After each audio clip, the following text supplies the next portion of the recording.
Hai, untuk tutorial kali ini saya ingin menunjukkan bagaimana membuat push button on-off LED menggunakan Arduino. Pertama, anda perlu sambung wayar pada LED merah pin S dan G pada Mycest IoT trainer. 2. Sambungkan wayar LED merah pada pin 13S dan G.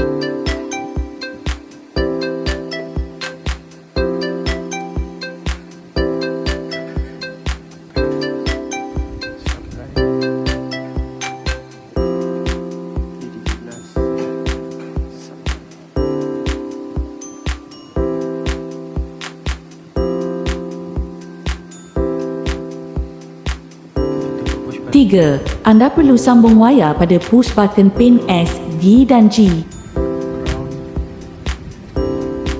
4.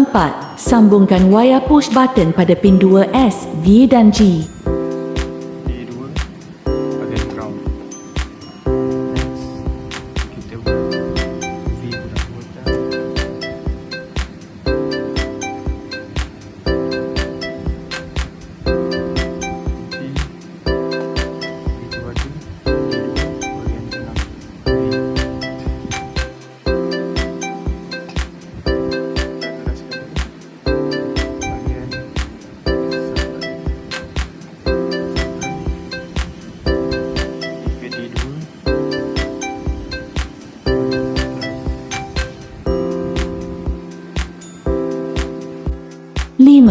Sambungkan wayar USB pada Mycest IoT trainer.